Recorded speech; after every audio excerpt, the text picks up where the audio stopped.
ಇವತ್ತು ನಮ್ಮ ಕ್ಷೇತ್ರಕ್ಕೆ ದಾನಿಗಳಾಗಿ ಬಂದಿರ್ತ ಪ್ರೆಸ್ಟೀಜ್ ಸಂಸ್ಥೆಯ ನೂರು ಅಮಿತ್ ಅವರು ಸಿಇಒ ಅವರು ಬಂದಿದ್ದಾರೆ, ನದೀಮ್ ಬಂದಿದ್ದಾರೆ,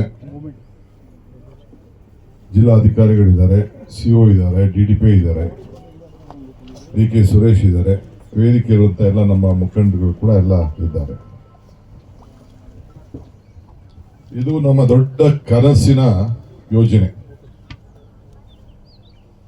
ನಾನು ಕೂಡ ಬಸಪ್ಪ ರೆಕಾರ್ಡ್ ಮಾಡ್ತಾ ಇದ್ದೆ. ಯಾಕೆ ಈ ಶಾಲೆ ಇಲ್ಲಿ ಪ್ರಾರಂಭ ಮಾಡಿದ್ದೀವಿ ಅಂದ್ರೆ ನನ್ನ ಬದುಕೆ ಒಂದು ಉದಾಹರಣೆ. ನಮ್ಮ ಅಪ್ಪ ಅಮ್ಮ ನನ್ನ ಮಕ್ಕಳಿಗೆ ಒಳ್ಳೆ ಎಜುಕೇಶನ್ ಕೊಡಿಸ್ಬೇಕು ಅಂತ ಹೇಳಿ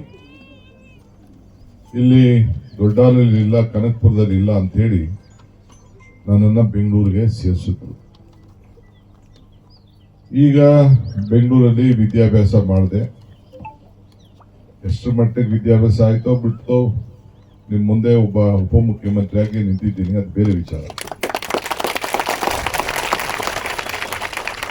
ಆದ್ರೆ ನಮ್ಗೆ ಸಿಕ್ಕಂತ ವಂಚನೆ ನಿಮ್ಗೆ ಯಾರಿಗೂ ಸಿಕ್ಬಾರ್ದು, ನಮ್ಮ ಮಕ್ಳಿಗೆ ಯಾರಿಗೂ ಸಿಕ್ಬಾರ್ದು ಅಂತ ಇವತ್ತು ನಾವೆಲ್ಲ ಬೆಂಗಳೂರು ಜಿಲ್ಲೆಯವರು. ಬೆಂಗಳೂರು ಜಿಲ್ಲೆ ನಮ್ದೇ ಆದಂತ ಒಂದು ಇತಿಹಾಸ ಇದೆ. ನೀವು ತಮಿಳುನಾಡು ಬಾರ್ಡರ್ ಇರ್ಬೋದು, ಗುಡ್ಡಗಾಡ ಪ್ರದೇಶದಲ್ಲಿ ಇರ್ಬೋದು. ಆದ್ರೆ ನಾವೆಲ್ಲ ಸರ್ವೆ ಮಾಡಿಸಿದಾಗ ಸುಮಾರು ಒಂದು 60,000 ಕುಟುಂಬ ಜನ ನಮ್ಮ ತಾಲೂಕಿನಲ್ಲಿ ಬೆಂಗಳೂರಿಗೆ ಶಿಫ್ಟ್ ಆಗಿದ್ದಾರೆ. ಮನೆಗಳು ಖಾಲಿ ಇದೆ.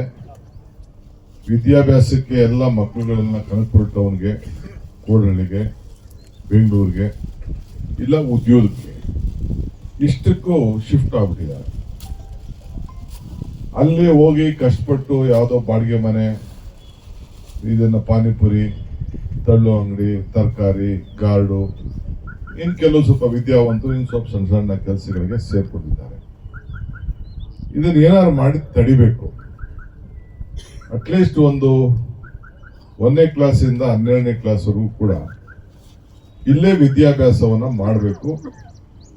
ನಾನ್ಗೇನು ವಿದ್ಯಾಭ್ಯಾಸ ಬೆಂಗಳೂರಿನಲ್ಲಿ ಸಿಕ್ತು, ಅದೇ ತರ ಬೆಂಗಳೂರಿನಲ್ಲಿ ಸಿಕ್ತಂತ ವಿದ್ಯಾಭ್ಯಾಸನ ಇಲ್ಲಿ ಕೊಡಿಸ್ಬೇಕು ನಮ್ಮ ಮಕ್ಕಳಿಗೆ ಅನ್ನೋ ದೃಷ್ಟಿಯಿಂದ ಇವತ್ತು ನಾವು ಟ್ರಯಲ್ ಎಲ್ಲ ನಾವು ಮಾಡಿದ್ದೇವೆ. ಈಗ ಕೋಡಹಳ್ಳಿಯಲ್ಲಿ DKS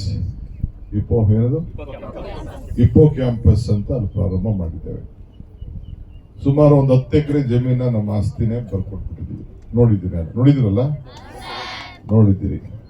ಕೋಡಹಳ್ಳಿಲೂ ಬರ್ಕೊಟ್ಟಿದ್ದೀವಿ, ದೊಡ್ಡಹಳ್ಳಿಲೂ ಬರ್ಕೊಟ್ಟಿದ್ದೀವಿ. ಅಲ್ಲೂ ದೊಡ್ಡ ಹಾಸ್ಟೆಲ್ ಎಲ್ಲ ಕೂಡ ಎಲ್ಲ ಆಗಿದೆ. ಸೊ ಅದಕ್ಕೆ ನಮ್ಮ ಮಕ್ಕಳಿಗೆ, ನಿಮ್ಗೆ ಕೆಲವ್ರಿಗೆಲ್ಲ ನಿಮ್ ತಂದೆ ತಾಯಿದಿರು ಗೊತ್ತಿದೆ. ಈಗೆಲ್ಲ ಹುಡುಗರು, ಹೊಸ ಹುಡುಗರು ಲೀಡರ್ಗಳು ಬಂದಿದ್ದಾರೆ.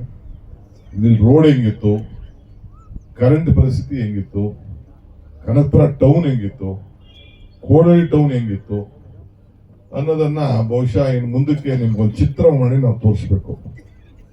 ಬರೀ ಯಾವ ರೀತಿ ಅಭಿವೃದ್ಧಿ ಮಾಡ್ಲಿಕ್ಕೆ ಸಾಧ್ಯ, ಇಡೀ ದೇಶದಲ್ಲೇ ಒಬ್ಬ ಲೋಕಸಭಾ ಕ್ಷೇತ್ರದಲ್ಲಿ ಅತಿ ಒಳ್ಳೆ ನೀರನ್ನ ಕೊಡಬೇಕು, ಶುದ್ಧ ಘಟಕ ನೀರು ಕೊಡಬೇಕು ಅಂತ ಸುಮಾರು 200-300 ಮಾಡಿದ್ದು ಬರೀ ನಮ್ಮ ಲೋಕಸಭಾ ಕ್ಷೇತ್ರದಲ್ಲೇ, ನಮ್ಮ ಕನಕಪುರದಲ್ಲೇ ನಾವು ಫಸ್ಟ್ ಇದನ್ನ ಬೇರೆಯವ್ರಿಗಿನ ಪ್ರಾರಂಭ ಮಾಡಿದಂತ ಇತಿಹಾಸ.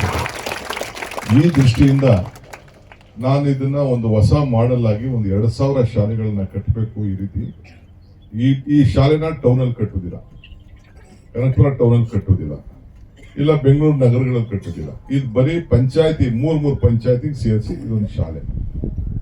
ಬೆಂಗಳೂರಲ್ಲಿ ಏನ್ ಶಾಲೆ ಇದೆ, ಟೌನಲ್ಲಿ ಏನ್ ಶಾಲೆ ಇದೆ, ಅದೇ ಮಾದರಿ ಶಾಲೆನ ಇಲ್ಲಿ ಕಟ್ಟಬೇಕು ಅಂತ ಹೇಳಿ ಇಲ್ಲಿ ಹೊರಟಿದ್ದೇವೆ. ಸೊ ಇಡೀ ರಾಜ್ಯಕ್ಕೆ ನಾನೇ ಜವಾಬ್ದಾರಿ ತೆಗೆದುಕೊಂಡಿದ್ದೇನೆ. ಕೆಲವು ಮಂತ್ರಿಗಳನ್ನೆಲ್ಲ ಇದಕ್ಕೆ ಇನ್ವಾಲ್ವ್ ಮಾಡಿದ್ದೀವಿ. ಸೊ ಅದಕ್ಕೆ ನಿಮ್ಮಲ್ಲಿ ಇವತ್ತು ಹೊಸದುರ್ಗದಲ್ಲಿ ಈ ಶಾಲೆನ ಪ್ರಾರಂಭ ಮಾಡ್ತಾ ಇದೀವಿ.